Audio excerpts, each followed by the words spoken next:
There's a recording in progress. There's sound being shared. Is there, though? There's a QuickTime video to be played. QuickTime. Bring me everyone. What do you mean, everyone?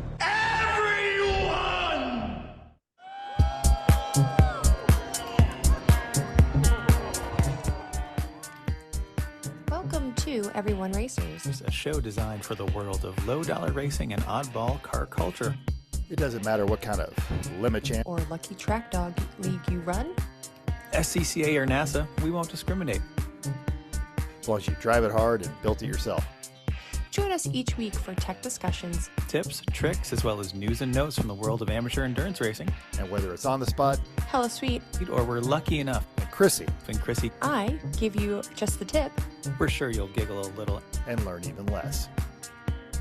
Everyone report to the paddock. This is Chris. This is Chrissy. Mental. We're Everyone Racers. It is episode 342, amongst the earliest Ultra Ferraris to wear the now famous America nameplate. The 342 America was intended as an especially luxurious and powerful custom car for the factory's best clients, built with an extended 2,650 millimeter, that's right, thank you, wheelbase to accommodate the enlarged 200 horsepower Lampredi V12. It saw a total production run of only 6 examples for such clients as King Leopold of Belgium, Enzo Ferrari himself. If you aren't driving your ultra rare old Ferrari, then just keep listening because we're funny or something. Still no bingo card, but someday. We Hey. definitely sound worse than a 50s Ferrari V12. So Yes. Well, you can listen to one of those. Maybe we'll just put some On mental can just like dub that over. How about yes, there we go. 50s Ferrari dub over right here.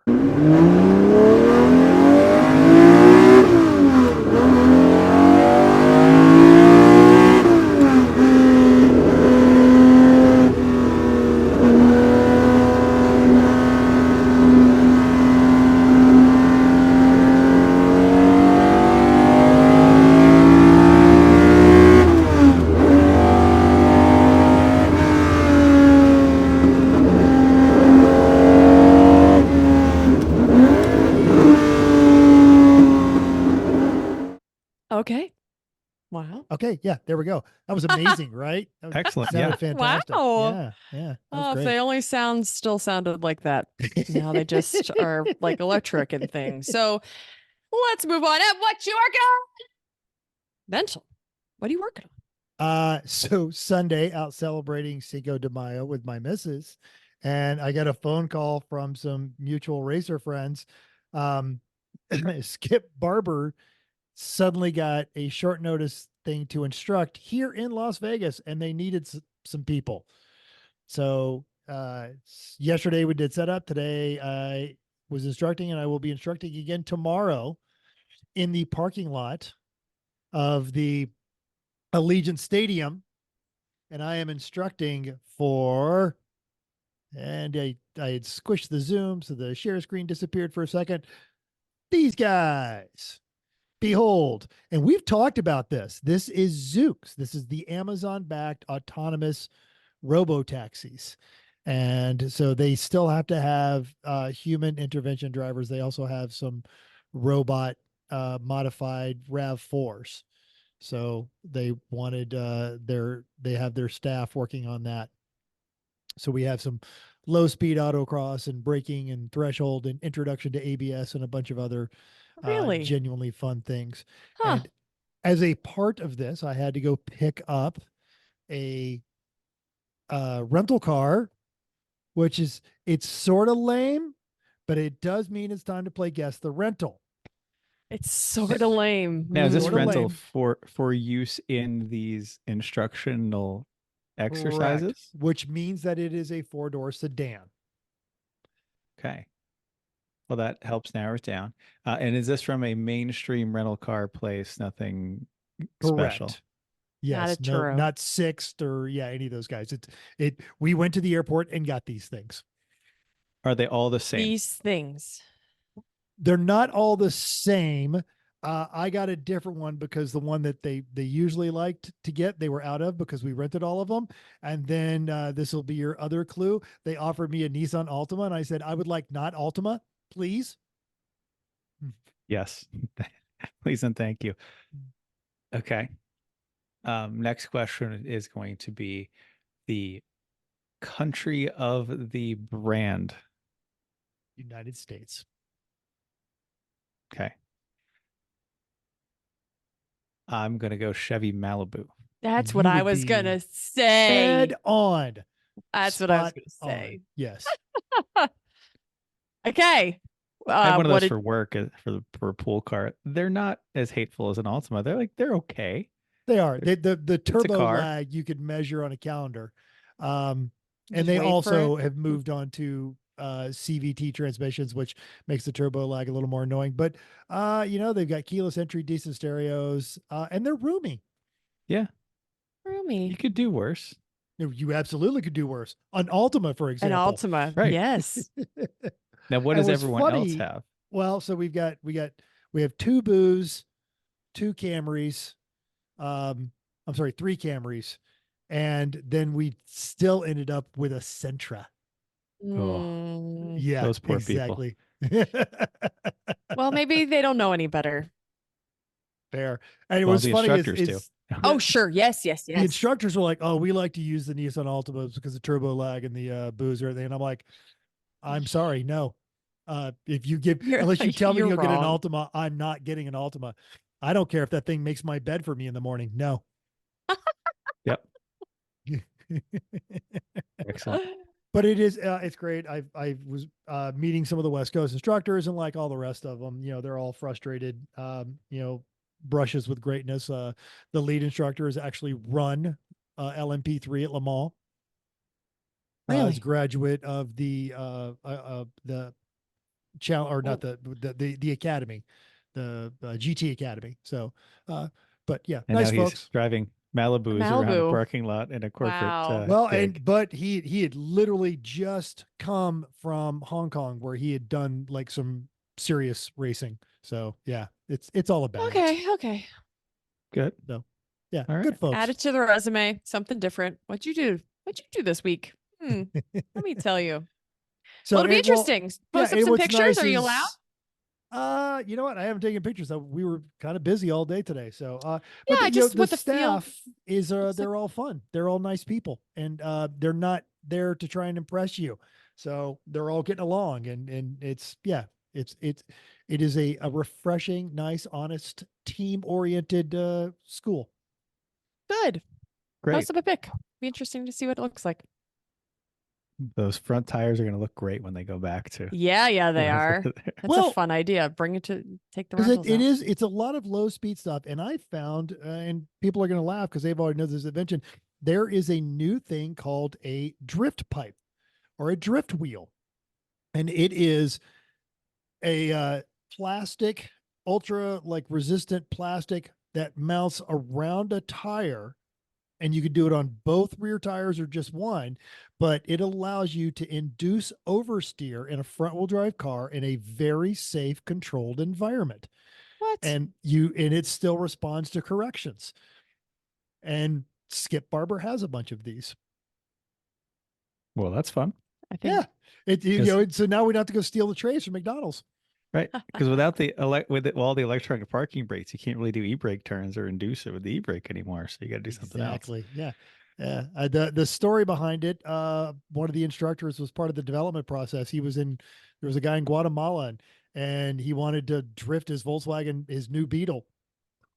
And he just went and found this pipe. It was about the same size, and cut it and did this, and then started finding a way to mount it onto the tire permanently. And then as it started picking up in popularity, it's the people that make the bumpers for bullet trains now use that plastic. So it's extremely resistant to wear. You obviously don't want to take it at any great speed, but yeah, they use it for drift schools. It's fun. Fantastic. I had no idea. I had neither. One of the guys said, "Hey, how much one of those costs if I wanted one?" I don't know. I don't know where you get it. So Well, great. Looking forward to hearing how it goes. Yes. That's something interesting. Yeah. I have Totally. not been doing anything interesting. I was babysitting on Saturday, and then we went and saw some goat races on Sunday. So this drank some beer. is very interesting to me. Goat racing. Yes. Yeah. Please tell me of the goat racing. Our local brewery, Sly Fox Brewery, some people may have heard of it. They're pretty big, but they have a local, I guess their flagship location in Pottstown, not far from us. And every year, I don't know, it's been like, we went and I just I'd pulled say up pictures at from least 17. 2015, at least 2015, if not a At little bit than that. least. Yeah. Yeah. And they've been having it for a long time, annual. It was rain or shine, and it rained a lot. So we stood out in the rain for a while, and we had a great time. Saw some friends there too. And saw some racing friends, actually hung out with them like we did last year. And yeah, it's a good time. So the brewery you get a bunch of beers and watch some goats race. And so the goats race, they run on a leash with an owner. So it's not like, and you can't pull them. There's all kinds of rules to it. So, It's in a straight line. It's like thank you. 50 yards, maybe. Maybe. It's enough. And they say go, and you run with your goat, but the goat has to cross the finish line first. That is important. So you can't pull the goat across the line, or you can't I feel like entice the that goat rule across is the based line. on someone exploiting, Yeah, well, can you stand in front Oh. of the goat with a bucket of corn and be like, "Come on," or they apparently like bananas. So like They here, love the goat's like- bananas. the goat's like, Chips, I want banana that banana. But if you're leading it with the banana, then that doesn't count. You've got to get it running enough to go over the finish line without crossing first.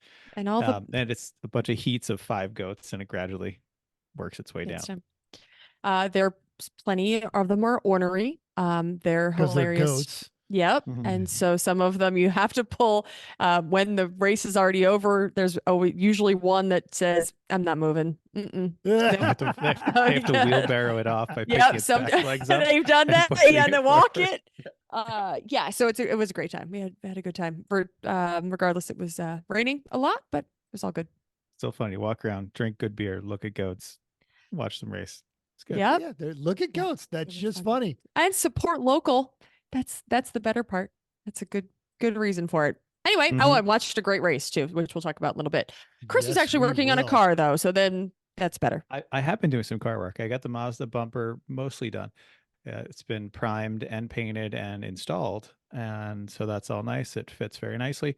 The grill is back in it. The other trim is back on it. All that's good. And I'm just doing some last additional ducting work on it now, because this is the time to do it while it's still not all together. So almost done with that. And then I have to, once it's been painted for a week, just do a quick rubbing compound and buff just to smooth out that Rust-Oleum, make it look its best. It's not being a 3-stage paint, you can see the difference in the pearl, but it's not too far off on the shade of white, so that's fine. okay. It's And fine. also we got a new dishwasher, and I have installed that. Ooh. There It we was go. on clearance. We've been looking for a long time for one that was not I a mean- Samsung or LG, and like middle of the road, like not with every feature that's going to break, but something decent enough. And this one was on clearance at the Home Depot by my work. So And got what did we that. replace? The a work- original to the house, A working one. 1988. It was Kenmore dishwasher. working. Yeah. And then Chris decided that he found one that was nicer, and my dishwasher is sitting on my front driveway saying, "I'm not Well, dead yet." It's amazing that it's lasted this long. I remember could- having this conversation when I was there, and you're like, Yes. I am impressed, but you can't have a conversation when it's turned on. Oh, it's correct. Yeah. Yeah, you can like hear it upstairs. It's that loud. And it was very inefficient and very hot and used very much water, but it was awesome. And it was going to die. It could die tomorrow, and I would have applauded its wonderful long life. It could have gone another 4 years, would have applauded its wonderful long life. But the time to buy the dishwasher is when a decent one is on clearance, not when, crap, I need a dishwasher right now. Or we just live with no dishwasher, which is also a possibility. There are Sure. people that don't have dishwashers, but I Well, and know, you but- guys could, because you guys like wash as you go kind of a deal. we also have we use 2 plates and 2 It's 2 of forks, so us, it's yes. like it's not But yeah, hard. Replacing it when you don't want to, pay for a bunch of stuff is compelling, because that's why we're getting our air conditioner done next week. Yep. It also, I'm sure if it was going to break, it would break on, like November 24th or something like that. Yes. So let's avoid that. Fine. You win. Yeah. Okay. Yeah, Well, okay. whatever. It's in now. So It's in now. So if you need Too a free bad. dishwasher, head around to the CNC Mayhem factory. It's in the driveway. yeah, I'm going to put it you out know, by see if the trash takes it. I don't know if they will. Or maybe a yeah. scrapper will take Probably. it. It's got some metal on Well, it. I But feel like little this would be bit, a not great one much. for the shop. For the people that have like those separate shops and they want to wash the machine heads. I'll be great for that. Oh my gosh, it'd be perfect for that. Yeah. Oh, who's that? I don't know who does that, but this dishwasher will get it clean. I'll put it we out might have on the washed a thing or two in there That's true. with I'm going to that put it on the dishwasher. street and I'm put a sign out that says works. If anybody Mhm. wants it, they can have it. There you go. Okay. Yep. Okay, fine. Pour one Okay. out from a dishwasher. Okay, this is don't stop. Hey, we've had great luck at our stairs with our stays at Airbnb, vacations. We've got a bunch of stuff booked in Europe from when we're going there soon, and even our podcast trips to PRI and Pittsburgh Miniature Grand Prix. But a set of random guests will have the best Airbnb luck of all time, I think. On Monday till Wednesday this week, Airbnb opened reservations to stay at the Ferrari Museum in Maranello. Joe Kosinski at Car and Driver has very exclusive specifics. As part of their new Icons series, Airbnb has some special bookings available, such as Prince's Purple Rain House in Minneapolis, Marvel's X-Men's Mansion in Westchester, New York, and the Ferrari Museum, as we said. So now in this list, randomly selected applicants will get to sleep on a red leather bed surrounded by historic race cars and the 110 trophies they've won. Wow. They'll dine at Ristorante Cavallino, the old company canteen, but is now fitted with portraits and memorabilia from Ferrari's history. You will get a hot lap of the Pista del Fiorano and a Ferrari 296 GTB driven by Mark Jean, former F1 driver, and tickets to the 2024 Emilia Romagna Grand Prix. Wow. Bobbity boopity. I wonder how much it is. I was legitimately scared to click. Okay. And how much? I have no clue. Oh, he didn't. He like I was didn't scared actually to click. Oh. It actually didn't click. Okay. I wonder okay. if they're actually going to charge for it or if it's still, it's a promotional cost, like whatever. It's a unique thing because you only get to do it once. Who knows? Anyway, cool. Okay. Well, do it. Somebody do it and then tell us how it is. How about that? Okay. If you're like us, you were watching the best F1 race so far this season in Miami, but you missed another historic finish. A few times zones over at Kansas Speedway. I'm sorry, Kyle- Kansas Speedway. I really figured that one. That's okay. I was like, I don't know where. I've never heard of Kansas Speedway. I was going to keep reading. Sorry. I didn't write the copy. Kyle Larson won the Advent Health 400 by a mere 1,000th of a second. It was so close, the naked eye couldn't discern a clear winner. That's crazy. A link to the Sun article by David Scott, which includes a photo of it. It's in its notes. Kyle Larson had a very NASCAR response to the decision, saying that was wild. It was crazy. I mean, that race from start to finish was amazing. You guys got your money's worth today, and I'm just proud to be part of the show. Want to be part of our show? Oh, you could still join the F1 League if you'd like. That's crazy. I have fallen to third because I didn't believe in Oh. Lando. But that's Well, the I picture mean, of who the put- finish there on the screen. Really, who put Lando as their number one for No. that race? Not many people. No. No. I'm very happy for Lando. Oh, Very- absolutely. Aren't we all? I think Isn't every single everybody? person there was happy for Lando. How about everybody ever? Seriously, I feel like even Max Verstappen was like, you know what? Well, because he's good. they're He's a good friends, so I kid. think He's a good he kid. is. He earned Yeah. it. Right. If somebody's going to beat him, it wasn't somebody So dumb. I was, we were celebrating Cinco de Mayo. So I comes time for the race. I go to the sports book at the Cosmopolitan and I sit down and there's a group of F1 fans on the couch in front of me, clearly like 2 Ferrari fans and 3 McLaren fans. So that was a whole thing. And we all sit down and we get settled and then they turn it to a baseball game and we're like, ah! No. And they go to another No. TV. So we all get up and move. And we're watching the race and the Ferrari McLaren battles and Checo and everything that goes on in that one. And the final lap, Lando comes past there at the white flag. they changed it to horse racing, and 14 people No. in the sports book stand up and went, "Ah!"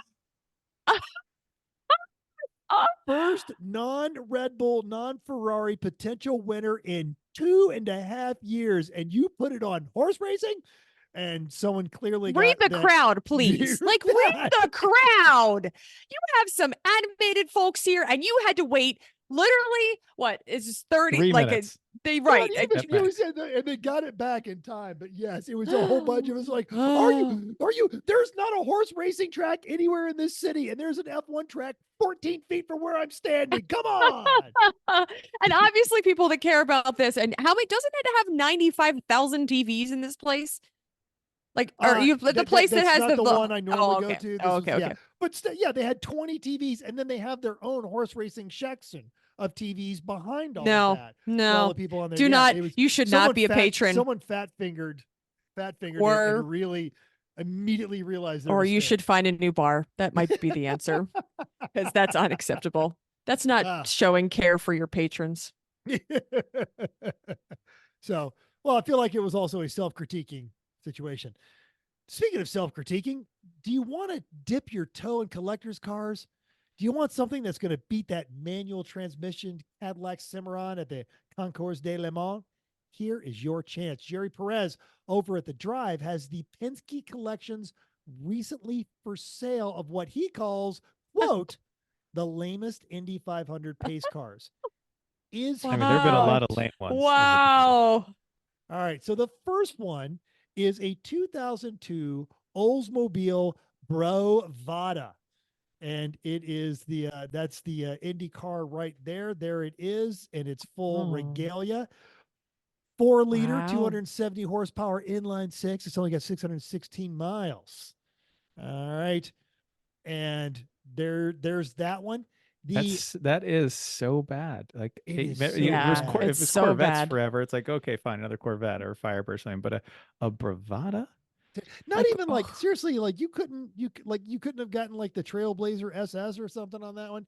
So yeah, I'm gonna go with you're right on that one. The next Yeah. one, a 1988 Man. Chrysler LeBaron. Like this is the old pop-up headlight cover K car based LeBaron. at least those had those turbo motors that could be turned at the wick Yes. turned up on them pretty well. 2.2 liter, 228 miles, 1 of 1,000. All right. It's got to be the nicest '88 LeBaron left in the world. It It really might does. be. And, Yeah. and honestly, I thought the styling on these was always very pretty. Just the cars were terrible. All right. A 1985 Oldsmobile Cutlass Calais pace car edition. Now, that is a 3-liter V6, which is a freaking crime when the Quad 4 was available and it's an automatic and you could have gotten a manual. GM So- never made a 3-liter V6. They had a Fuel 2.8 and injected. 3.1. Okay. I don't know. Well, unless it's something weird, who knows? Yeah. Well, it's been And under the I'm care not of the believing Penske their team. I'm not believing their specs so far because the Bravada had an Atlas straight 6, which is 4.2. They said it was 4-liter, so I don't know, who knows? All right, fair enough. Maybe there's something Hmm. I don't know about obscure GM. I know, hey, one of Eric Rude would know. Eric Reed would absolutely know. But I like that generation. I know the Grand Am, and I know that the what was the other, the Buick version, but you get the Quad 4 with the manual Yeah. on those. But all right, They even Uh, made a club racing version of these, like that were actually Yes. like okay, not good, Yes. but okay. Not good, but okay. But impressive Yes. that GM did that.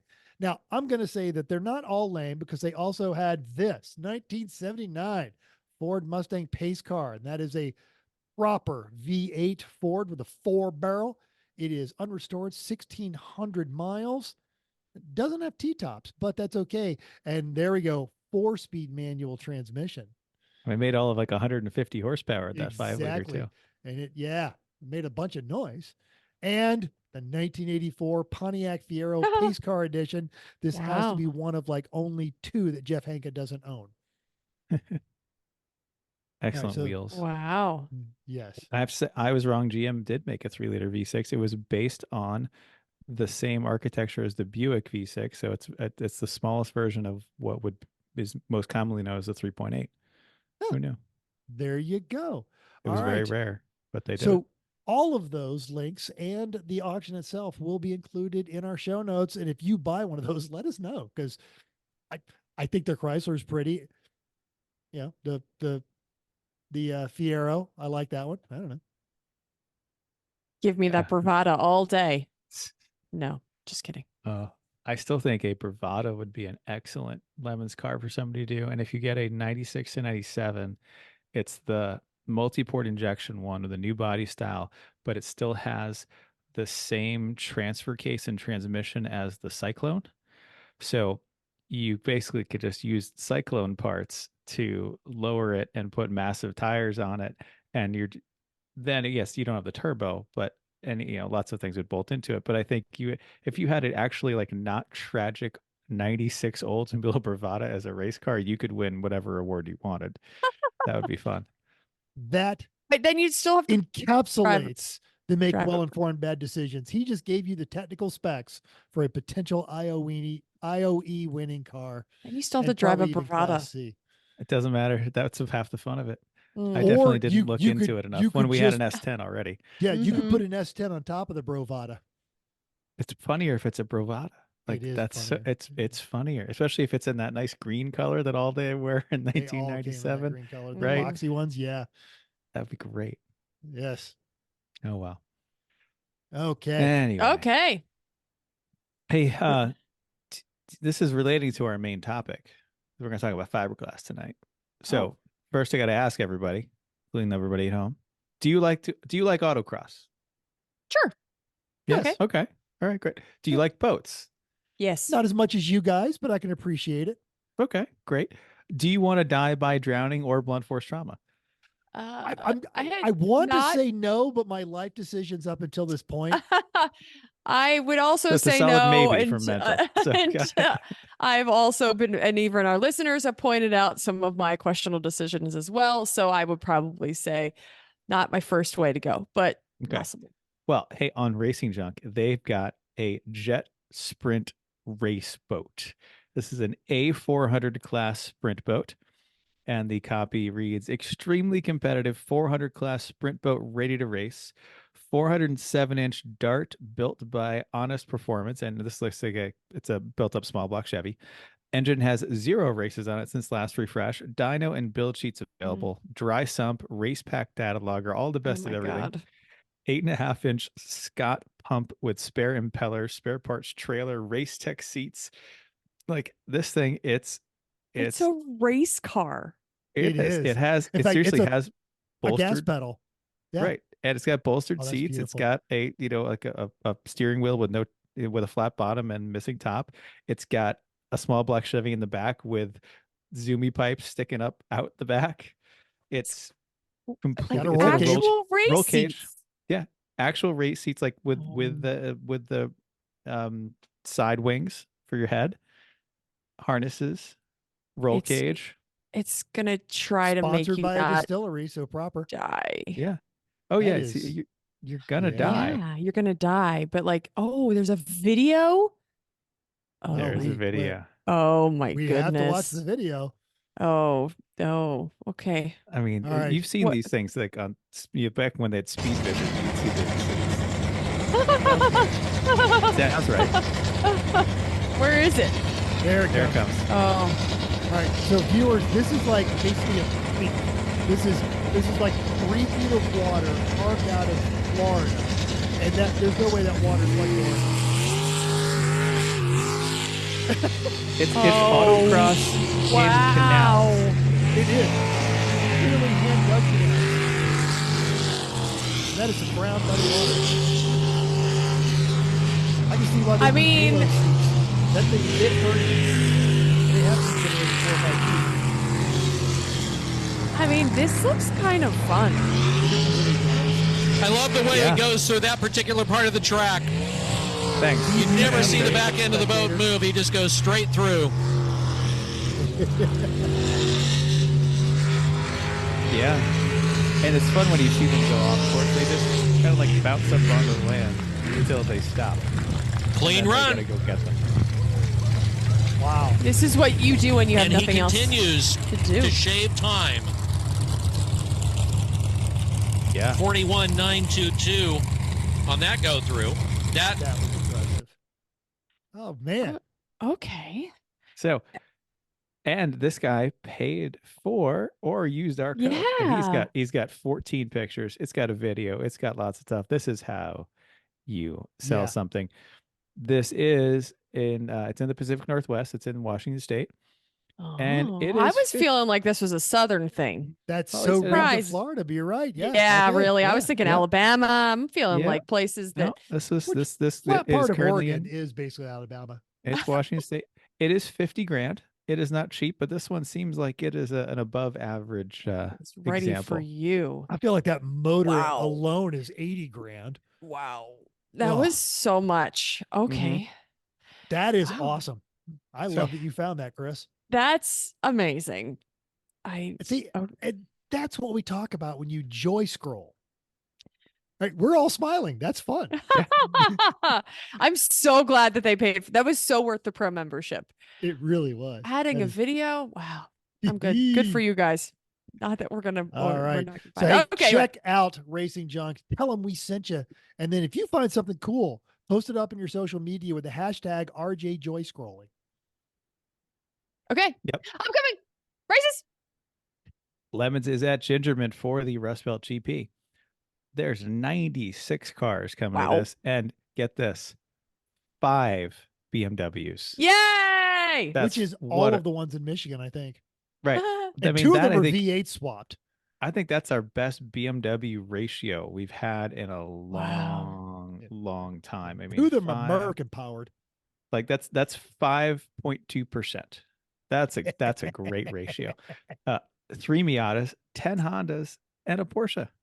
Okay. And a whole list from Rude because he likes to give us a list or gives a list to highlight all of the fun things. There's going to be a lot of awesome stuff happening. A Studebaker Lark, the return of the MG Metro, 2 engine swap Triumphs, a Rover SD1 to complete the English car bonanza, I can Corvair. feel my beer getting warm now.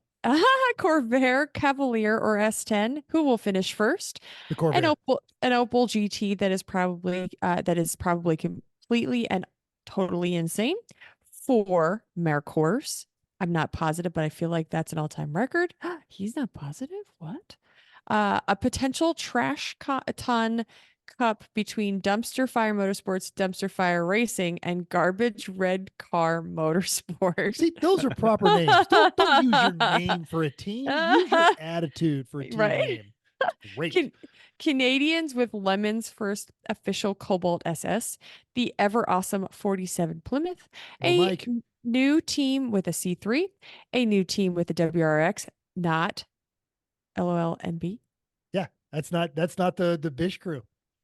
a team who gave up their Buick Regal for a BMW Z3, and a Suzuki Kizashi that is one of the cars to beat for the last 3 I just listed. Yep. I was there when that car premiered, and they literally they work at a car lot, and it got traded in, and no one wanted it. So they're like, can we get a fair market value on this? And I believe the reply was, it's a Suzuki Kajashi. You're fine. CVT transmission. We were so convinced it was going to blow up. Never did. On that note, the judges will be Judge Shelley, Judge Brian, and the pride of the Midwest, Judge Eric himself. They will not be swayed with weak bribes and weaker themes.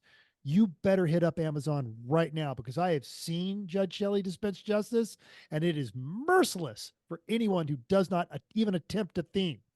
And Brian ain't much more forgiving either. He's pretty ruthless if you come to his inspection booth with something weak sauce. No weak You guys saw him sauce. at Pitt, right? Yeah. Quick and easy. Right now, I'm giving you the key.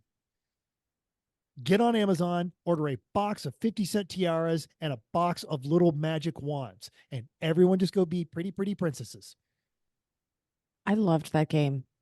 Have you played that game? I I'm have pretty sure we have not. it down in our basement. It's great. I liked it. Excellent. And hey, don't forget the potluck. League of Legitimate Nigerian Businessmen is putting it on. They know how to party. They know how to eat. His Yes, Chrissy. recent His recent Facebook post was him talking about macaroni salad because he has taken my spiel, and I was like, oh, nice spiel. Because he's saying, don't bring macaroni salad because nobody likes macaroni salad unless it's good macaroni salad. And he listed recipes for good macaroni salad. And I was like, I recognize this. And then he started posting pictures of him talking about my potato salad. So it's a thing. Don't bring canned, boxed, already pre-made macaroni or potato salad. If I'm not mistaken, in addition to Malort, there will be haggis. Oh, great. Oh. Yep. Nobody. I did drink enough once to try the haggis, and I'm very upset to say that I did not hate the haggis. It was actually really good. Was it after the Malort? I wasn't drinking Malort when I ate the haggis. Oh. Okay. but I wasn't sure if that was like, Well, that's if a you good eat- thing though. If you drink the Malort first, Right. anything will taste better. this is exactly what I was getting at. I thought if you just did that, then you're like, oh, well, everything is okay. If that is good, it's not good when you don't have Malort. But if you have Malort, then haggis, then you're just like, oh, I must need to drink Malort for this to be tasting good. That's where I was thinking you were getting at, pretty much. You're already making bad decisions at that point, so might as All well of the above. go big or go Exactly. home. You know, and the Malort, the haggis, it's kind of mushy, so it's not going to be that bad coming back up. The Malort, Mm-mm. oh, it's going to be awful. Yeah. Mixed together, not good. Anyway, race and results time. Lemons was at Hallett. Winner in laps was It's Around Here Somewhere racing in a boring E46. Winner on B was Futile and Stupid Jester Racing Team in a 90 Miata. Winner Class C was Battle Scarred Motorsports in a 74 Pinto. Well done. Well done. They walked away with so many prizes, as we will keep going with this. The organizer choice went to Socialist Federal Racers of Yugoslavia. Yugoslavia in an 88 Yugo. The heroic fix went to Battle Scarred Motorsports in their Mustang. That's what it says. if you remember the Cheaty Mustang that ended up getting destroyed in 27 seconds. I believe that is that one. Okay. Well, they must have fixed it. And Judge's Choice went, we're just here for the SR in a Chevy Blazer. All right. I got screwed. Went to our friend Skinny Coyote Racing in the 515/99 Ford Ranger. I told you guys that they had swapped it up to a V8. They had problems all weekend. They did not turn a whole lot of laps. And what I found about after I found out that they won, there was a fire. But they Oh, they That's got hot. back on there. Yes. drop it like it's hot. Yep. Halloween Meets Gasoline was Loose Nuts Racing. That is one race that they have entered where they have not won Halloween Meets Gasoline. I think they got org choice at CMP, and that's in their 2000 Chevy bitchin' Camaro. That is a great group of folks. In the Bobcat versus Pinto Cup, guess what? Battle Scarred. Motorsports reign supreme in their 74 Pinto. And the IOE was Shopaholics in a 2001 Chevy Lumina because you brought a Lumina. Duh. Mm-hmm. Pretty much. All right. Sorry to double up on you folks here, but American Endurance Racing was at the Glen. Now, they ran 3 races over the weekend, and they This chose is why their it class was winners confusing. based Mhm. on their outcome. So class 1 was number 771. It was not fast, just furious. They were in a Miata. And race 1, they finished 3rd. Race 2, they finished 1st. And race 3, they finished 3, but that was better than everybody else. Class 2 was RX Racing. I believe Prescription Racing is an accurate one. And a 986 Boxer. Their first race, they were 14th. Second race first, and then third, they were first. Class 3 was Ruben ASF Motorsports in an E36, and they were first, and fifth. Class 4 was Car Dorks and another boring BMW. Now, in race 1, they were class 3, but they broke out. So they ended up in class 4, and then they finished second and third. So they won class 4. And class 5 was Race Wife in their 458 Ferrari Challenge car. Now, they finished the final race, race 3, they won. Race 2, they were third. But in a 6-car class on race 5, they were 5th. How'd that go? Yeah. Mm-hmm. Overkill is not everyone gets a always the best kill, and trophy. it makes me feel bad to say that. Everybody, we have one. It's over there. Yeah. Lucky Dog, Desert Dash, and Cinco de Mayo celebration was at Willow Springs. I'm sure their celebration was amazing. So Saturday went to Slow Dogs, won with Twisted Sister, less than a minute behind, and then third, what? It's What? tight. Yeah. Yeah, tight.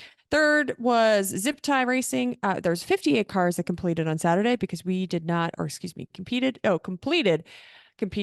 They raced on Saturday. And then Sunday, Occupy Pit Lane won with Twisted Sister again, right behind them. And then it looks like it was 9 seconds behind them. And Wow. then, yeah, really close racing. And then 559 Racing was in third. And there was only 51 that competed on Sunday. But we had not reported on the pre-race, but that's the post-race. All right. Listener feedback time. From Jimmy G. He told us, forgot to send this in a couple days ago, but my eye twitched at last week's intro. We had 341s at officer training school as well. Someday I'll have to tell you the naked OT, which is officer trainee story. I want to hear that, and I so don't want to hear that. Oh, that's good. I'm glad somebody else got it because both of us were like, what? And on the YouTube, AIJ, Al. or is it Al Jones. Al J? Okay, great. You know Al. Yeah, Remember? Al, I do remember him, that guy. Yeah. He said, I truly appreciate how you are using this podcast not to bark out lunch orders to me. Don't worry, I got you. Next year at Pit Race lunches on me. Ooh, yay. Adding, I will teach you how to be real locals. You can order off menu shakes and combine flavors like chocolate peanut butter or peanut butter and banana. I'm I very can't excited. wait. I'm going to hold you to it. Cones and Nat then suggested strawberry banana for life. That's gross. Tyler said, Mental gives me crap for suggesting airplane-based numerical tines and then he uses Air Force document numbers. What is this? Everyone airmen? Oh, that's good. There's Oh. a cat. Now, Mike Anderson popped in on the YouTube to talk about some of the stuff we talked about last week, the Mid-Ohio deal. And, he's the owner of that, or the co-owner of the car. And just let us know, they have two people who they let fuel during the race because they use those dry brakes. You've got to be really precise on there. And they also, when you're dumping that much fuel, I mentioned those cans will empty in 10 seconds. You want to be careful, but you have to be precise because they are very good on that one. And then working on the cars, anyone's allowed to clean the cars. It's just, as we talked about, when Ben and Carl start replacing engines, it's just best to get out of the way, make sure there's beer, tools, and food, and it just gets done.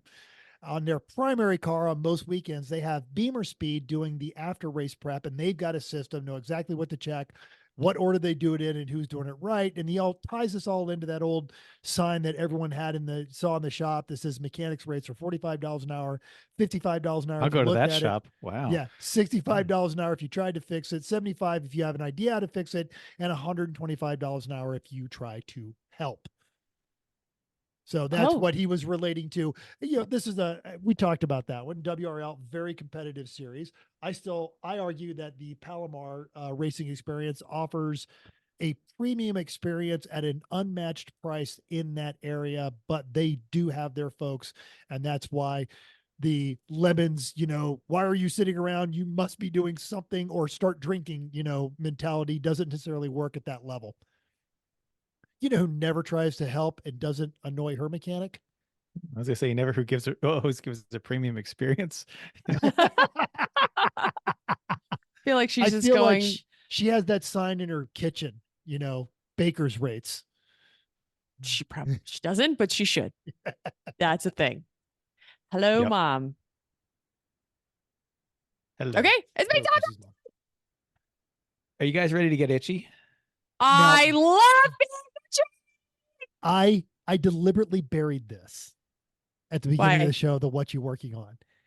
I was very excited last week because I've got my 914 and I want to do some fiberglass work. But between last week's show and this week's show, at the end of this month, I am taking possession of 2 Formula Vs.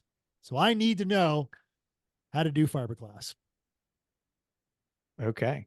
Well, Great. get ready to get itchy because there's no way around it. All right. Tonight, we're going to talk about fiberglass. And now I will preface this that I am not a professional fiberglass user.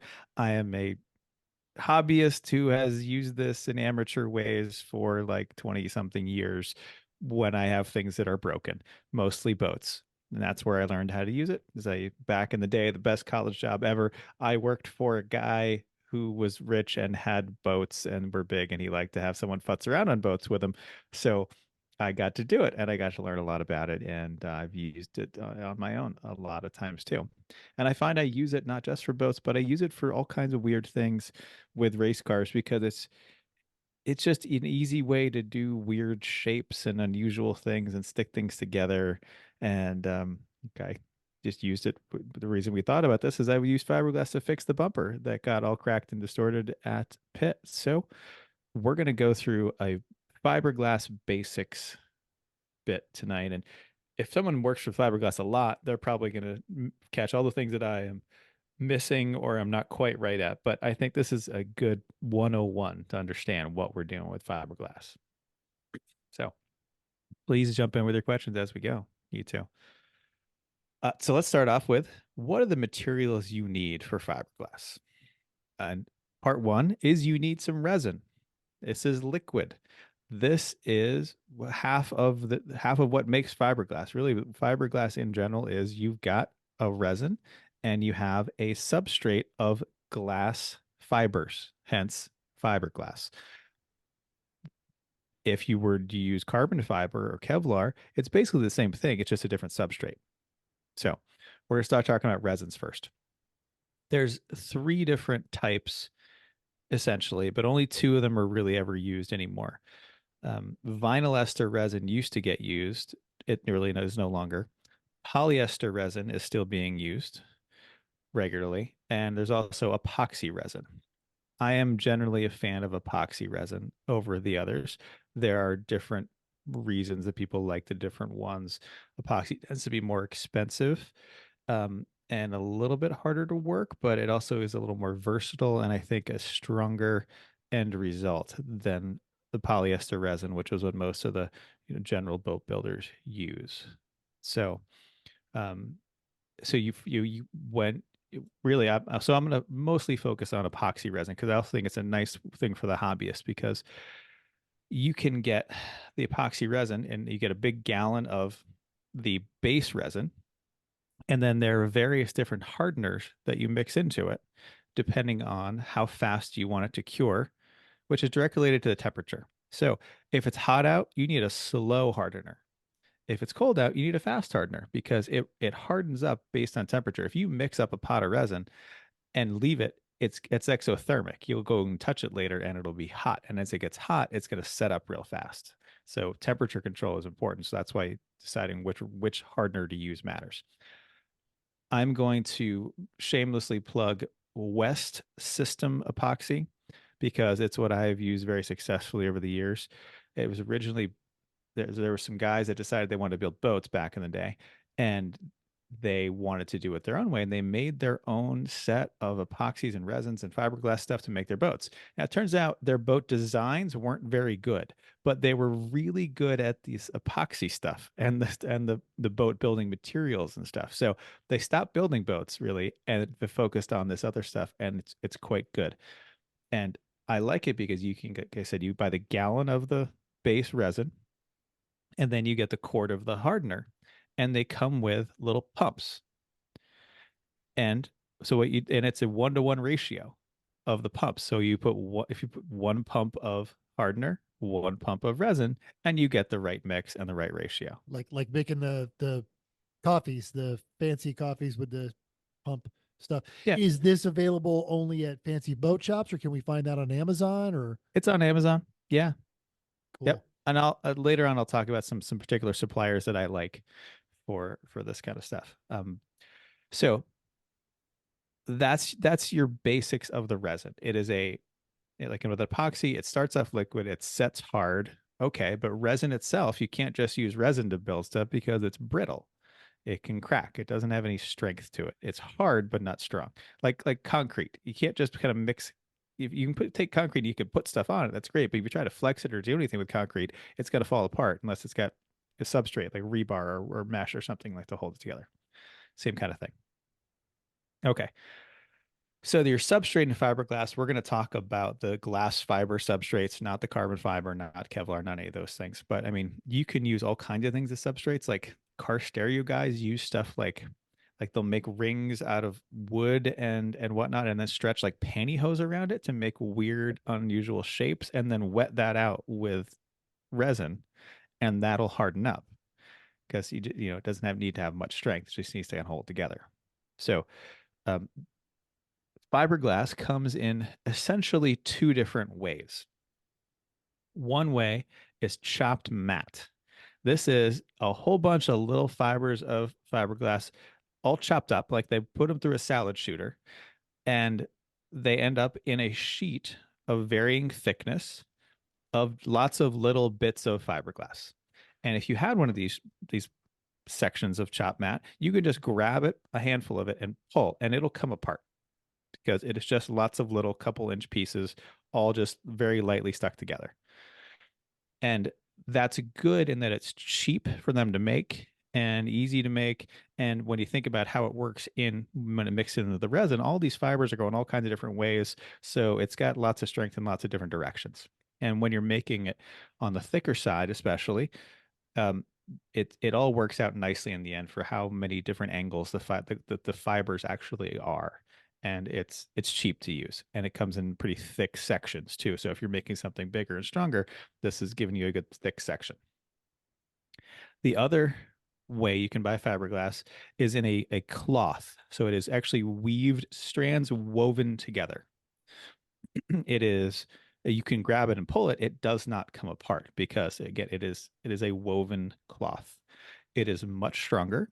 It is much more expensive. It is often unnecessary for a lot of the kinds of things that people can use fiberglass for. But they know the two differences between them. And and when you're using multiple layers, you put them at different directions too, because the weave has it going up and down, left and right, and then you might put your second layer on it at a 45-degree angle to the first, so that you've got the fibers going in different directions, because it's how all the different materials together play together that is how it to build strength. This is a composite. That's why they call it a composite, because it's composed of many different things together. And how do they fit together? So that's our basics of, we got resin, we got our substrate. Beyond that, especially if you're using something like West System, there are a whole lot of fillers and different things you can add to the base epoxy resin to do different things. I'll highlight two different ones that are useful, but there's a whole bunch of them. There's an adhesive filler. So this is it's like a powder. It almost looks like Splenda. And you pour your Splenda into your mixed resin, and you mix until you get it to the consistency of like mayonnaise or even peanut butter, depending on what you're trying to do. And then you've got this really good quality adhesive to stick one thing to another. It's also thick enough that it can fill in some gaps. It's almost like you could almost use it like Bondo for bigger areas where you need stuff in. You can also do stuff like you get the adhesive filler in it and then take some of your chopped mat, and you can take those little fibers, you kind of tear it apart until you have small fibers, and you can mix the chopped mat in with it with the adhesive filler and put it in something, and that'll be a nice way to fill a hole potentially, or a divot, without having to go all out into full out layers of glass. So another kind of filler that is very commonly used is a fairing filler. This stuff is super lightweight. Like you have a big you said jar of fairing? it, and it weighs fairing, Fairing. Okay. And it's from, usually you do this to the bottom of a boat, and where there are joints and things, and you want to make it fair to the touch. FAIR. So consider this like their top coat of Bondo that you might be using in body work. And you can get like a big tub of it, weighs nothing. And inside it's this very, very light fluff that if you pick it up, you can just blow it away. It's very light. Mix that with your resin until you get the consistency you want, which in this case, you probably want like a mayonnaise consistency. And then you can spread that over an entire surface, and that's how you fair the whole thing and take away the surface imperfections of something. All right. I think I It- have this. Otherwise, I'm really going to embarrass myself, but this is what looks like it. That's a fairing compound, which Yeah. you can do that as well. Okay. I have some of those too. But in general, that's fairing is smoothing it out. And what that picture was showing, mental, that was the backside of a chopped glass mat with resin, and as a result, it's not smooth. You've got all the little fibers sticking out, and they go with different textures. And you put your fairing compound over the top of that. You put thin layer on it, and then you sand that down to have a smooth surface. Sometimes it takes a couple layers, but in general, fairing, that's what it is. Now, fairing there's a lot of ways you can have fairing compound. I'm only talking about fillers for using with resins, but I've also used fairing mixes, which I've got. Basically, it's a jar that I've gotten from Jamestown distributors, a jar of blue and a jar of yellow. They take equal amounts out of them, put them on a board. Literally used a piece of cardboard, mix them together until it's consistently green, and then take that and use that to go over the areas that you want to fill, whether it's small cracks, whether it's imperfections, whether it's divots, whatever it is. Smooth that out with a scraper and eventually sand it down. What's your working time with that? It varies on temperature and how thick you're putting it on. Okay. If it's cold and you didn't use the right hardener, it won't harden up for hours. But if it's hot and you use the wrong hardener, it'll harden up before you finish mixing it practically. Yeah. We line right. all of our stuff up that we need when So you have epoxy. precision matters. Okay. Okay, and when we get to process, we'll talk about more about that. How precision totally matters. So just know there are a lot of things you can put into resins that do different things. Like sailboat wise, like you need to stick this winch to this top of this boat. All right, you can almost want to bolt it. You also want to stick it with something that's going to really help stick it on, because there could be thousands of pounds on a winch. So that's when you'd use like those adhesive fillers. So, okay, beyond that, there's a lot of other supplies you're going to need to do fiberglass beyond the resin and the substrate and the filler that you might want to use, or your fairing compound. You're going to need a lot of popsicle sticks. Now they make actual like plastic sticks just for this kind of thing, which are very nice and have a nice edge on them. You can scrape things out really nicely. Those are great. I have some of those too, but most often time I use popsicle sticks, or like the big like tongue depressor kind of ones, because they're super cheap and easy, and that's how you can mix your resin all together and get it started. And if you leave it in, or the pot hardens up and you ruined a batch, well, okay, it's a popsicle stick. Who cares? So get yourself that's some really popsicle annoying, sticks. because I spend like, not with fiberglass, but in enormous amounts of time of my wandering around my garage looking for something to mix those things together. Oh, do I care Just about the have your screwdriver anymore? Or Oh this piece of no, cardboard? just get the Seriously, sticks. now I just, No, it's part of the mix it. prep. That's Yeah. part of the In a hobby store, sometimes you'll see them. boom. Like Yeah, I got just one at my clearance next somewhere. It's in a Amazon dusty order, bag. throw a chunk Right. of popsicle sticks in there. That's brilliant. Yeah, and get the little ones a little bigger, like the tongue depressor ones. Those are handy too, to have both sizes. All Yeah. right. Did you say what you mix in them? Mix in. I'm getting there. Oh, okay, good. So now you're Sure. mixing it in something. Okay. I have a whole variety of very nice measuring of cups that have gradients on the sides, so you can actually put things to the exact amount, right? Oh, that's great. You know what else is great? That container of sour cream or cottage cheese. All day. We hear Chris go zoop, zoop. He's digging through, and we're trying to find what we just threw out. Or, oh, hey, you What's know in the what? recycling, I think right? there's only 2 teaspoons of ricotta left. Can you just take them out of there so I can use that container? Because everything is going to be sticky and you're going to have to throw it all away. Right. You're cleaning up after this is a bitch. So anything that you can just dispose of is great. So that's why, like, if I don't need to be precise about the measurements, I'm going to use the sour cream or ricotta container or something like that, because it's going away anyway. So yeah. You need upcycling. right, spatulas, spreaders. You know, the little yellow ones that people used to put vinyl on, or to spread Bondo, or any of those kind of things. Those plastic spreaders, you're gonna need those.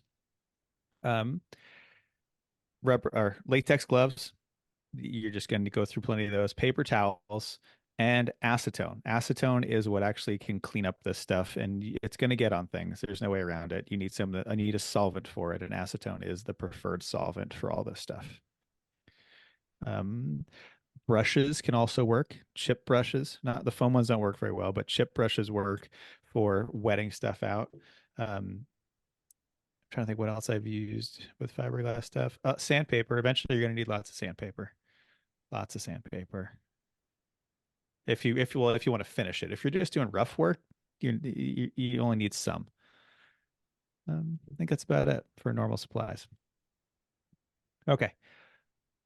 So now, before we talk about the process, it's important that you understand how stuff bonds together when you're doing fiberglass. You've got a primary bond, a secondary bond, and bonds can be mechanical or chemical. So let's say you're making a spoiler, right? And you're a pro. You're making this from scratch.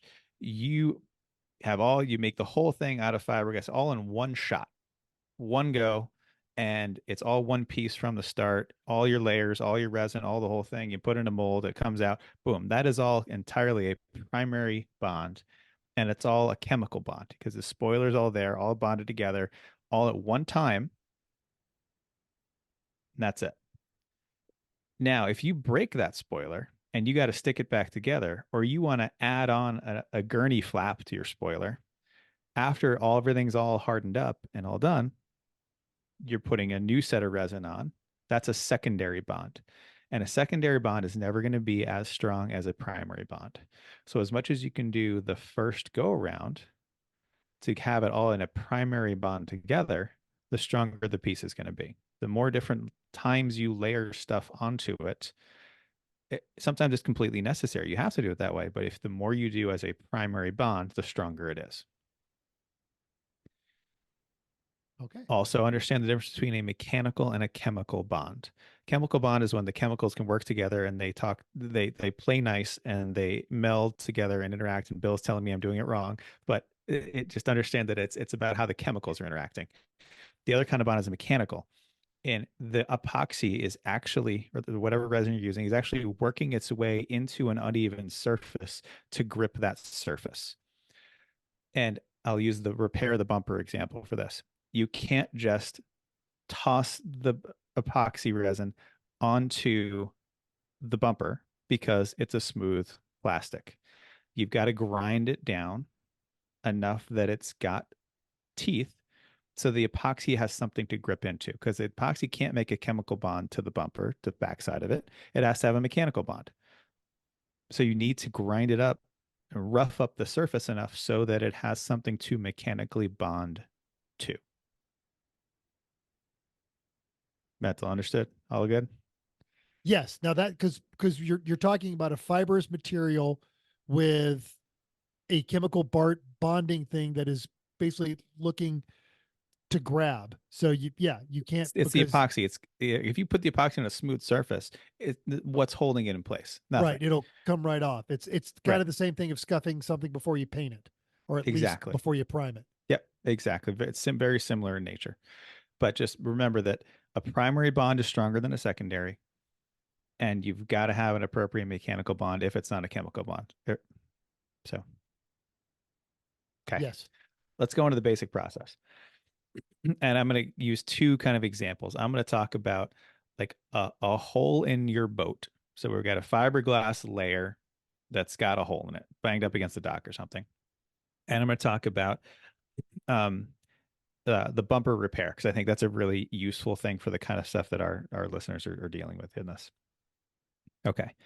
So for the bumper repair, you're prepping the surface. You cut back anything that's not going to get used, sand or grind away things that are sticking out that are going to be in the way, and grind back far enough for your entire repair to be covered. So if you might only be repairing a 4-inch crease, or not crease, a crack, but you need to go several inches on either side so that you have room for your fiberglass and resin to have a mechanical bond. if you only grind right on the crack, that doesn't give room on either side of it to bond, and that's where the strength is going to come from. So if you're doing, I'll do the boat afterwards because the bumper is a lot easier. So you're going to, usually do this on the back side is where you put the bulk of the material for your repair, because on the front side, you don't have the finished surface. You want the bulk of the material on the unfinished side. So you grind everything apart after you clean it all up, get the edges straight where you want it, make sure it's fitting together properly. Grind a couple inches on either side of your repair area to make sure you've got a mechanical bond.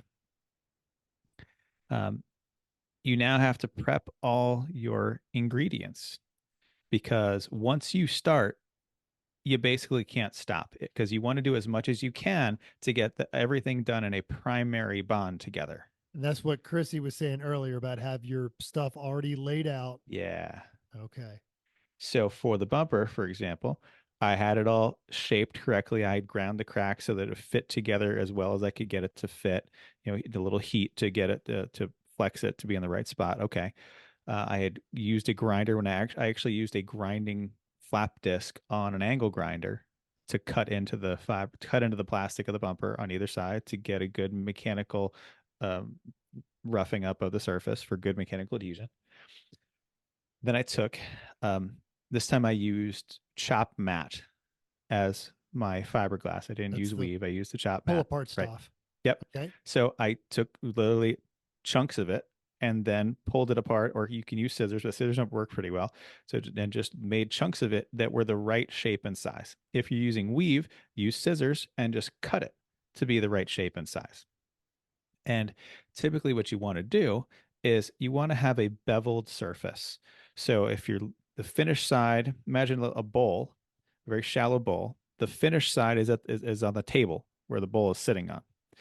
And the back side is beveled. And you want to have layers that get progressively bigger as they go outward. So the very deepest part of your cut that you're repairing is going to be ground down the most, and it's going to have a small piece of fiberglass in it. Above that is going to be a larger piece of fiberglass. Above that is an even larger piece of fiberglass. And that can keep going depending on how many layers you need to use. Sometimes you can get it done in one layer, fine. If you're going through a pretty deep repair that you want to have it be a good quality repair, like on something that needs to be really strong, the further you feather it out and the more different layers you use going different directions, the stronger your repair is going to be. Okay. So with the car, we weren't going that far for the bumper. It wasn't that a big deal. I think I used 3 layers of chop mat that got progressively bigger. And the overall area of the repair was it was 4 inches across, maybe 5 inches, but it was at least 9 to 12 inches in total distance the other way, because I could go further that way. And to give everyone a sense of scale, this is a non-structural crack in the center of a plastic bumper, not filling in a hole or anything. And that was, you said it ended up being 4 layers. I did 3 layers. The biggest 3 layers, and the last one 9 to 12 inches. No, the total repair ended up being about that. Yes. The last one was 9 to 12 inches long, 4 inches across. And it is a non-structural area, but it's a thin spot on the bumper, so that it's not like, you get a big wide panel of plastic. It's pretty strong. When it gets cutouts for fog lights and grills and things like that, it gets pretty weak. So that's why I went a little further with it, so that area would be strong. And it's also a spot that's just to the outside of the actual structure of the bumper. So if anything pushes on it, that's why it cracked in the first place, because it was outside of the structure. So that's why I want it to be a little stronger, that if it gets bumped into, even a very light bump, I didn't want it to crack again. So that's why we got extra strength in it. So now in this area also, like I've seen or heard about, you can use thin bits of metal, or if you need something to mount a screw into, in those 3 layers, obviously you're going to sandwich it between mat. Mm-hmm. Would you put that closer to the surface that you're repairing, or closer to the surface exterior? Closer to the backside, not the finished surface. Okay. Keep things away from the finished surface if you can, but don't have them be on completely on the outside if you can. Like you want to have maybe a layer on top of that. So if you're doing some 3 layers, I'd probably put 2 layers, whatever that, maybe captive nut that you want, and then the outer layer. And there's sandwiching in fiberglass is extremely effective. And that's how a lot of boat decks and things are built, is it's not just solid glass, it's a couple layers of glass and then a layer of wood or foam or something along. It's usually wood or foam, frankly. And then more glass on top of that. And that actually, because it has the couple layers, it actually gives it more strength than it might have otherwise. And it's certainly lighter weight. Okay. But the problem is what is inside potentially may not always be impervious to water, because eventually you drill a hole somewhere and water gets in, and now it gets in that wood and that wood rots. And now you have a cavity between your layers of fiberglass. And just like in a tooth, that's going to be weak and you're going to have to cut it out. And it's really a pain in the ass. This is why I really don't like vinyl ester resin. I had a boat once that was made of vinyl ester resin, and it was not completely water pervious or waterproof, and so water could seep through it. It gets into the wood sandwich structure behind it and can cause problems. Is that why it has fallen from favor? It is. Yep. But that's why that's why I think it's my preferred one, is because it is the most durable. So, Right. Yep. Okay. So we've got our fiberglass the actual glass fiber cloth or mat or whatever we're going to use ready. We've got, now like Chrissy said, prep all your parts. Once you've got the dry stuff together and the surfaces prepped, you get your sticks, get your gloves, get your squeegee, get in a place where if it drips on stuff, it's going to be okay, or just account for the fact that it's going to drip. Chrissy? In addition to the stuff that you need to work with it, on the occasion, you may find other things in your house that would like to be epoxied. And it is not a bad thing for you to come up with a list of things and find them before you start, because once you mix it and it starts making the chemicals, which is what you're going to go into, you may want to apply that little bit of extra, that hairbrush that broke. And I used for years with the head that just pops off the handle. Well, a little bit of epoxy just stuck those right back together. I was like, I need a new brush. I'm just going to go buy a new brush. And Chris just stuck it right back together, and I used it for years. So you grab even non-fiberglass stuff once the epoxy gets mixed up. Correct. And you got like a whole assembly line. So he it's walks like in like super glue. It's like super glue. great super glue, because Alright. we actually just had a ornament that had Asti on it, and it broke, and we put it in a pile and said, next time we make some epoxy, we'll fix that. So now is a good time for you to think, hey, is there anything that we just need to fix? It won't be pretty, but it'll be functional. Well, I mean, you might be able to make it pretty. Most of the things we fixed are just to be functional again. Sorry to jump in there, but No, that's as you're lining things that's up. an E1R top tip. Yeah, saving your old stuff to have in a garage to mix garbage, things that like one-time use items. You're throwing that cup away. So why buy an expensive graded cup when you can just use leftover cottage cheese? And then yes, and the nature of what we do is things that serve only one purpose are wasteful.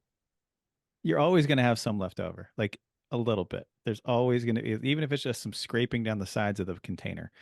And if you can fix that, who knows what plastic thing that broke. I've used it to fix like my drill batteries, my Makita batteries. The two sides come apart or starting to come apart. Well, okay, great. Here's some resin on it. Especially I've made up some thickening, some adhesive filler for filling in some holes in the bumper. And I just stuck that in where it had come apart. I put it in the clamp and boom, it's fixed. Things like that. Comes in really handy. Yep. All right, so you've got your mat ready. You've got all your gloves. You've got your acetone. You've got your popsicle sticks. You got your spreaders. You got all that stuff ready to go. Now you mix up your resin. You pick the right hardener for whatever temperature you're going to be working in. Mix, mix, mix, mix, mix, and then you got to wet out your fiberglass fully, and that means it's got to essentially, like, imagine you put a paper towel down on some water on your counter, and if you just put it down and pick it right up, it doesn't soak all the way through, right? You need to get it soaked all the way through with the resin.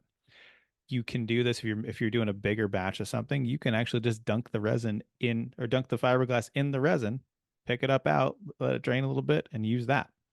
You can put the glass down, like the first layer down, and pour some resin on it, and then work it with your popsicle stick or with your scraper to make sure that the resin soaks fully into the fiberglass. Then put your next layer on. Then put your next layer on. Repeat, but they all need to be fully soaked with the resin for this all to work. It's sticky, it's messy. You're going to do it wrong for a while. Like it's not going to be quite right, but that's okay. It's going to get all over the place. You're going to have little bits of fiberglass sticking to the end of all your gloves. It's going to be terrible. And okay, you know what? Take those gloves off and put new ones on. Really. Like don't mess around with it. It's going to be more hassle than it's worth. Or wipe your scraper off. Start again.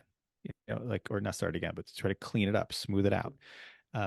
If you've got kind of a gap on the back side or on the finish side of work you're working on, it's great to put some either packing tape or saran wrap or something like that on it to help keep it from dripping through, just to hold it together.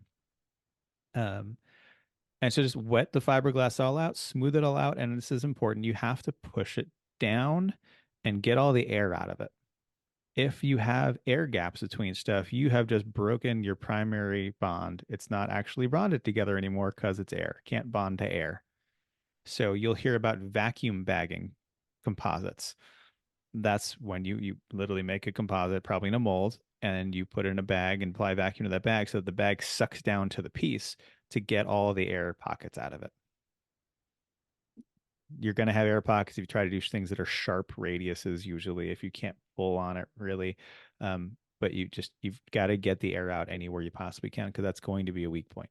And that's not like a one-time deal. Like you have to go back if you have like those molds sitting out and you didn't vacuum bag it, you have to go back and check on that, right? Because when you've got chemicals reacting, that can make air bubbles. Or am I just no, way these off? ones don't make air bubbles, but if you just kind of push it down and it doesn't want to stay down, it can pop back up.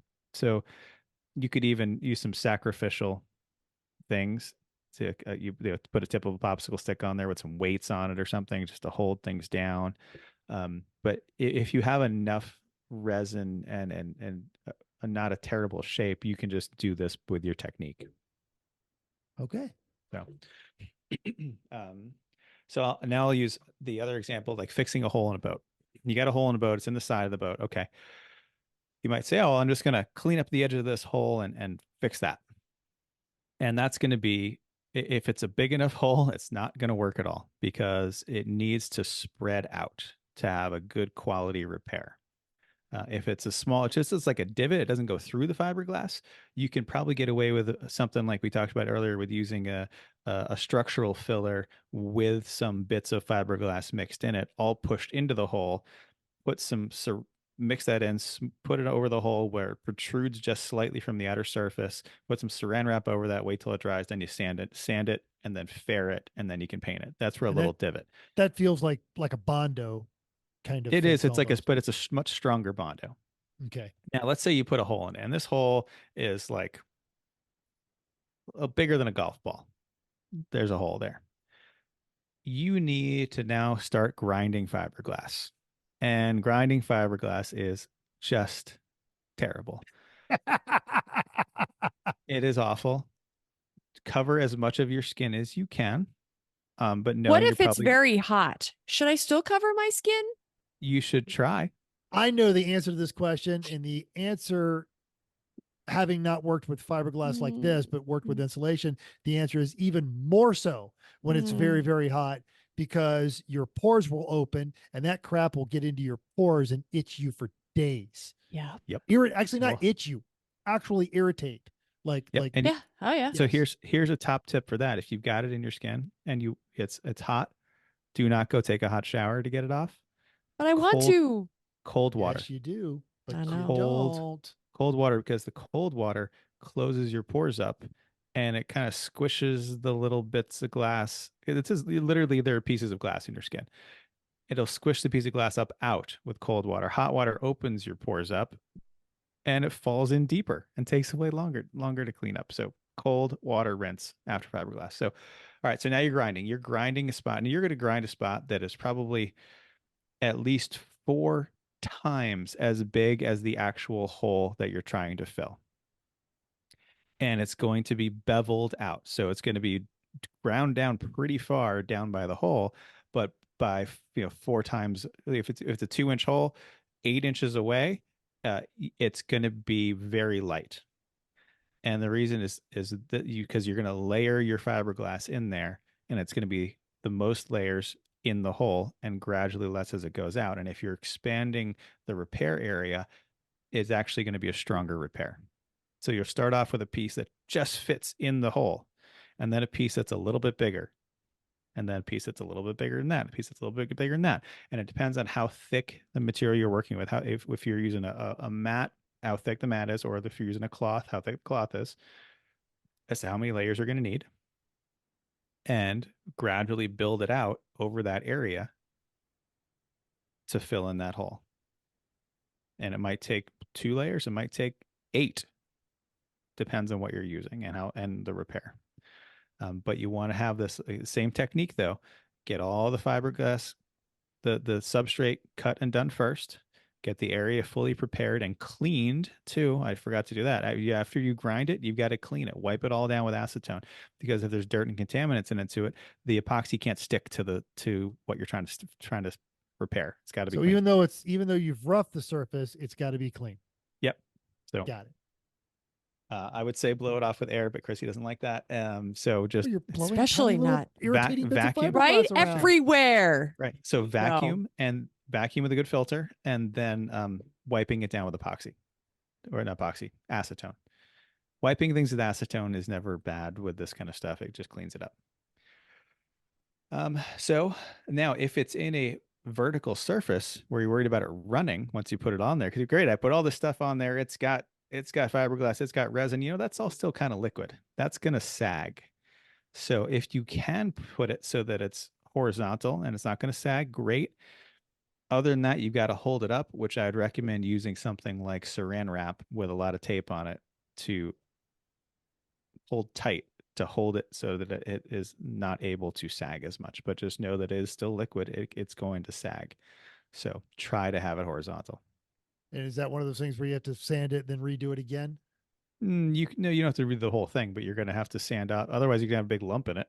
So you have to sand that lump all off, and then you're probably going to have be a divot on the top and a lump on the bottom. And so you're going to have to sand the lump off and then make a new hole repair for that divot. Repeat. So you don't want to do that, because now you're into a secondary bond, or actually it's a secondary bond on a secondary bond. So it's even worse. Oh, okay. Because it's all right. Because you bet Right. that, you haven't roughed it. I mean, you can Okay. keep adding more layers and more layers and more layers, and it's okay. But if you can do stuff in a primary bond, it is the preferred way to do it. Okay. So that's the prep that comes beforehand. Right. Okay. And then you wait for it to dry or harden up. And this depends on your temperature and your humidity. And while it's all doing this, you don't want it to get wet. You don't want to get like a whole lot of dust in it. You want to try to avoid those things, especially the wet. So cover it up, keep it protected, keep it supported. And now you've got it structurally repaired before you go on to your finished work. Questions, thoughts, anything right now? I feel like I understand everything you're telling me, and I'm still going to go screw this up about 4 times. Sure. But you actually prefaced it with, "That's how you learn." Yeah. Go to West Systems webpage. They have a lot of really nice tutorials on stuff. And I'll give you I'm jumping ahead of suppliers, but a supplier I've used quite a lot that I quite like is called Jamestown Distributors. They're in Rhode Island. They make a lot of great stuff. And they are also very helpful in customer service. You can call them and say, here's what I'm trying to do. And they will hook you up with the right products for what you're trying to do. On their website, they also have a lot of DIY tutorials for things. And it's not just how to fix this thing in your boat or how to paint this part of your boat. It's oh, I want to make an epoxy table or epoxy covered table. How do I do that? Ooh, all that stuff I've seen on the Yeah, TikToks and the grams. right. All right, And we so will they'll have a tell you link how to to that do that. Jamestown fiberglass. Jamestown Distributors is what it's called. Yes. Sorry, Jamestown. I just went to their website. Yes. Yep. Jamestown Distributors, West System for the epoxy resin. All right, so now we're into finish work. And this depends if you care. Like the backside of the bumper, I didn't finish it because it doesn't need to be finished. It's fine. But if you're on the finish side, well, now you're finishing it, like you might with any usual kind of paint or bodywork project. Sand it down to first because you've got to clean it up and get rid of the high spots. Use your fillers, and if it's pretty smooth, you can get away with just a fairing filler. If it's a little more work you need to do, you might need to do a couple layers. You might need a thicker filler than the fairing filler. You might need more of a structural filler. Okay. Um, and you've once that's all done, the best practice is you've got to now seal it, which you can do by putting a layer of just pure straight epoxy over the top of it, Okay. because that seals all those fillers.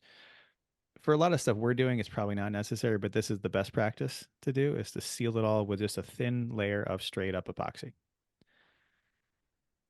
Now, once you've done that, there is a byproduct of the epoxy resin called amine blush, which is like a waxy residue that comes up on the surface of the epoxy.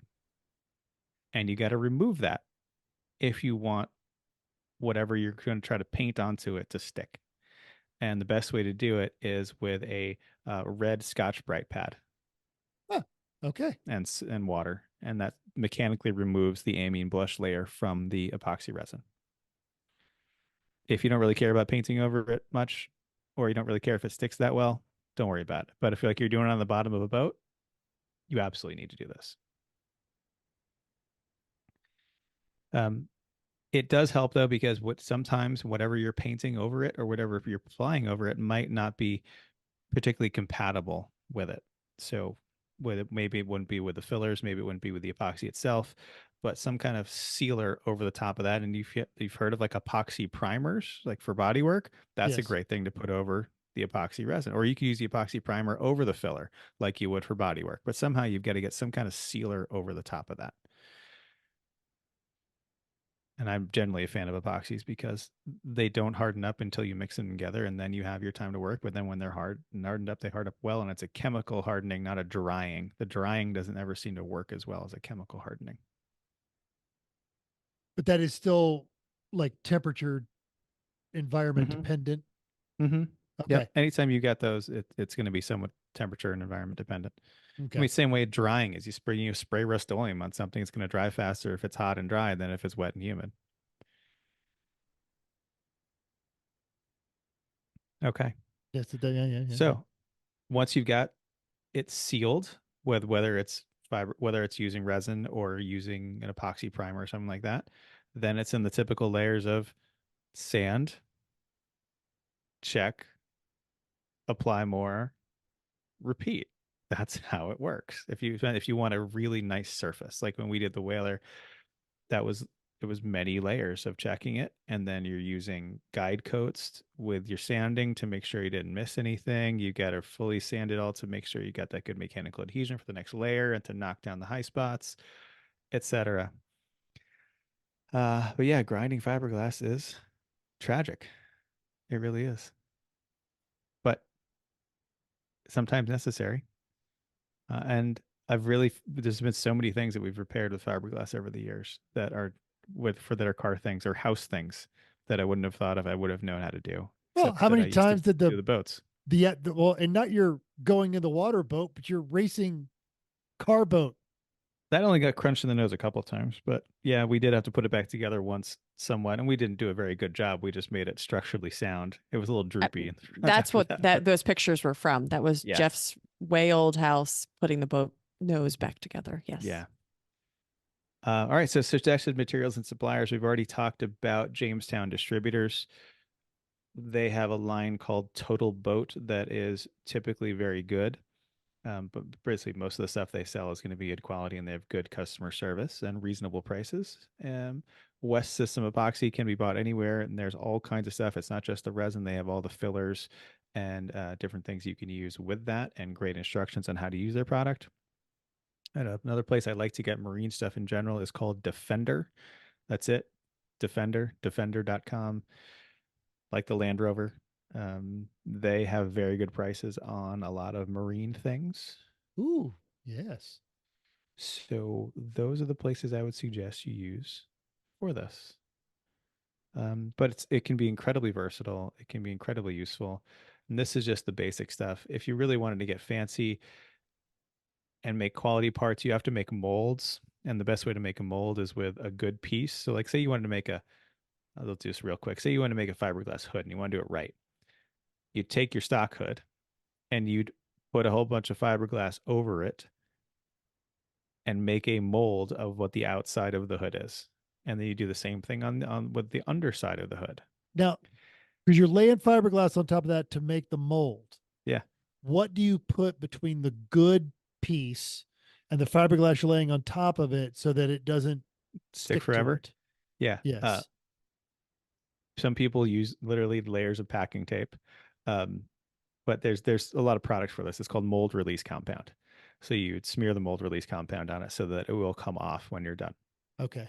And so a mold is a way to set up to make more than one of a thing, or to make a good quality one of a thing. You can make a mold by using the piece you're trying to replicate. You can make a mold by like 3D printing a thing and working over the top of that. You can make a mold out of wood or foam. So you can carve a piece of foam to be a weird compound shape, and you can make a mold out of that. So you can make a mold out of a whole variety of things. And what happens with the mold is you use the mold to make the finished piece. So I'll use the hood example. So you have a mold of the top of the hood that you've made and of the bottom of the hood. Once you pop those off of the hood, well, now you've got these pieces that are a negative of the hood. But to actually use them to make a fiberglass hood, you now have to finish these like you would finishing a show car.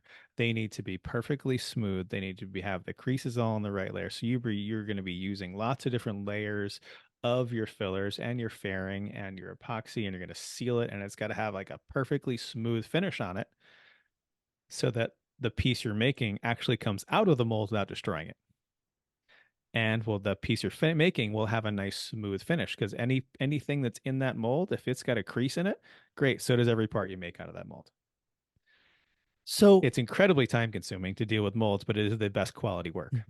So in that realm, yeah, you have a lower threshold for fiberglass work than most people because you understand it, you know what you're doing, you know how to set it up and prep, and you can commit a day to, okay, Tuesday I'm just going to be itchy and we'll fix a bunch of stuff while we're doing it.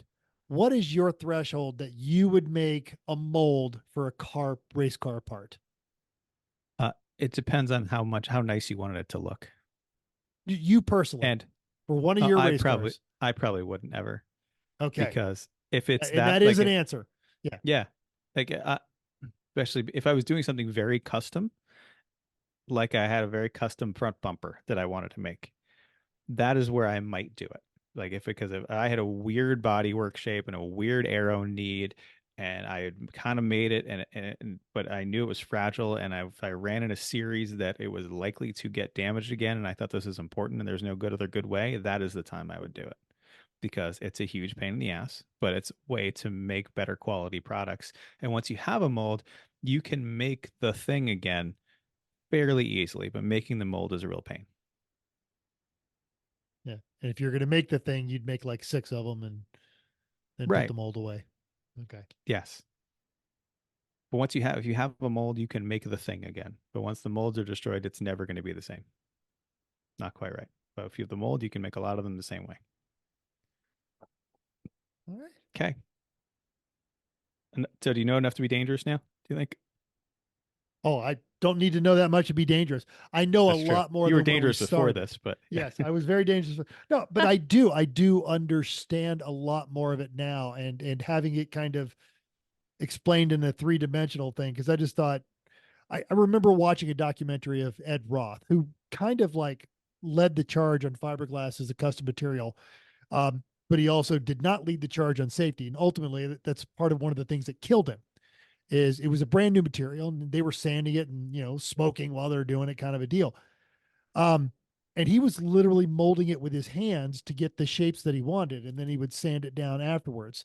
And that's how I was thinking of it, but almost it's- like a clay rather than a layered sheetrock mud or bondo and body work, and lay it out.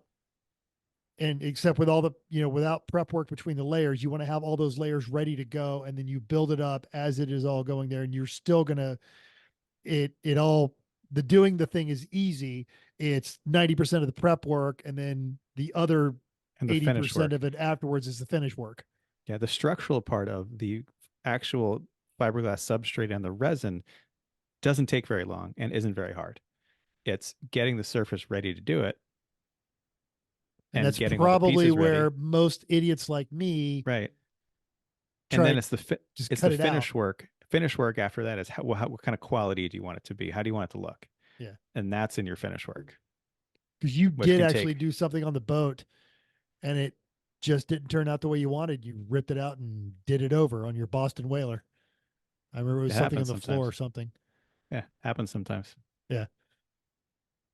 So Unfortunately. you also have to be committed to the fact that you might look down and go, well, we'll put that one in the oopsie pile. Yeah. Get itchy. So It's a itchy. really useful skill, and hopefully, don't be afraid of it. But also, don't say like, I'm gonna make this entire big thing out of fiberglass. How hard can it be? It's hard.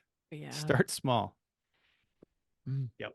Fix some Alright. things, cover some things up, There you sand go. a lot, Make add the little more, repairs. sand a lot. Like, it's add little. more. There's so many little repairs that I've done. Like Mental, I don't know if you ever remember taking the underside trays off of the CLS, but when I got the car, they had some small cracks in a number of them near the mounting panel, so I had them all Yes. off, and I made little fiberglass repairs to all of them just with one layer of cloth and the resin, and it held up pretty nicely. And I had some instances where I had to do the same thing. My repairs did not hold up as nicely as yours because I did not put in the prep work. I just fiberglass, slap it on there, just under the car. And I didn't get good adhesion, and ultimately it ended up kind of shattering on me at speed. Yep. That Resin makes is brittle. so much more sense now. Yeah, right. Who knew? Wow. Yeah. It's good. Well, we would love to see if anybody is good at fiberglass or has done fiberglass, or is going to attempt to. But if you've already done a fiberglass fix, it'd be great to see it, listeners. Yeah. Yes. Those are the people that are going to be better at this than I am and tell me what I got wrong, which I'm sure there's something, but this is what has worked for me, and it's fine for the real basic stuff that our listeners I don't might be think doing. any of us have an ego to be corrected on something that, especially things that we're self-taught on, to If be you know taught how good to do it techniques, correctly. great. Yeah, please. I've yeah, just learned this correct us all by day. reading and doing. Yeah. Mostly. And it's worked for plenty of things. So Yeah. we refinished a boat, and we made a great splitter and front and rear splitter on the Civic. That's splitters. It's great for that you use make the plywood the shape you want, and then even Cover if you it. just put a layer of epoxy resin over it, you've now made that plywood stronger and more durable. But if you just put a thin layer of cloth over the whole thing, now it's way more durable, because remember that sandwich we talked about? Great, you've got that, and you've got this nice sealed outer layer of epoxy on it. It's so much stronger when you do it that way, and it doesn't take that long. Rear was made out of chloroplast, I believe. So we It made was. the chloroplast, Diffuser. exactly how we wanted it, and then and then put all kinds of. Yeah, then we put a thin layer of cloth over that with the resin too, and stiffened it up. But the chloroplast was a nice sandwich filler to give it extra strength. Or just to create the shape, because that stuff, Yep. you get that at Michael's and Hobby Lobby. Yep. Lowe's Depot Cool. also says them. Or Okay. after elections, they're free. Yep.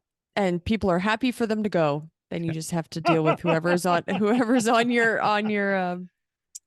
Get off my lawn. Pretty much. Well, Yep. I'll just take the sign because they lost and you don't want the sign anymore. So Oh, even if they won, I don't want the sign anymore. Yeah. yeah, that's true. Yoink.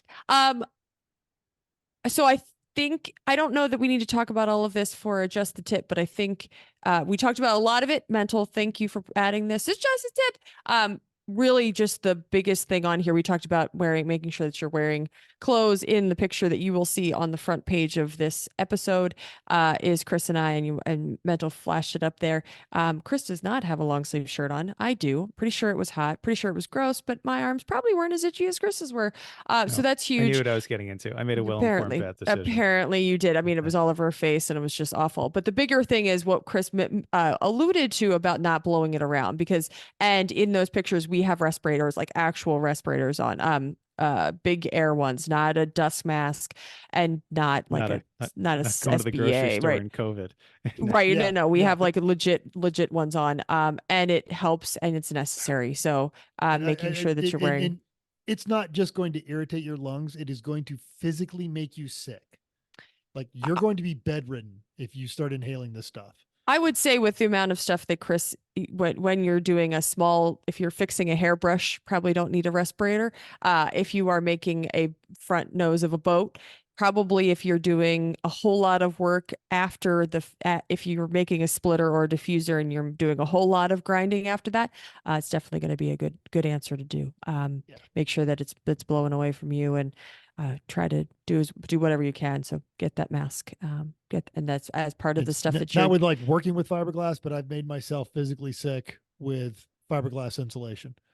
Yeah. Well, if it itches your skin, what's it doing to your lungs? So let's not do that. It's irritating wherever it goes. So. Right. Yeah. So there's plenty of all additional precautions, but hopefully we've scared you enough to make you think about what you're grinding. And good luck to you. And can't wait to see what you come up with. What are you talking about next week? I don't know. It was pretty good that we had this topic at a time. That was Only that because was you've been better than doing it and usual. decided that we probably could talk about it. So we'll come up with Yeah. something. I'm sure we'll Probably. come up with something. We always I'm come up with sure. something. And if you've got sure. one of those somethings, let us know.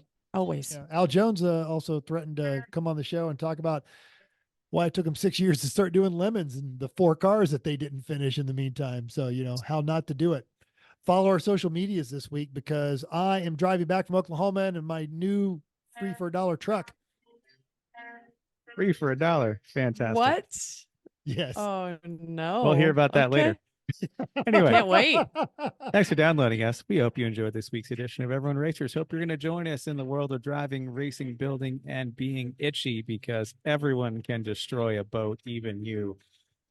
If you enjoyed the podcast, subscribe. It's free. And go to iTunes. Give us that 5-star rating. Don't care what you think. 5 stars and tell us why. Questions, show ideas, comments, emotional outbursts. Drop us a comment on any of the places that have comments, things like everyone.racers@gmail.com, Reverend Racers, and any of the things.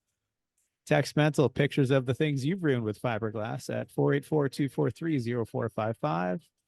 And until next week, keep the unfinished side where all the magic happens and keep it pretty on the shiny side.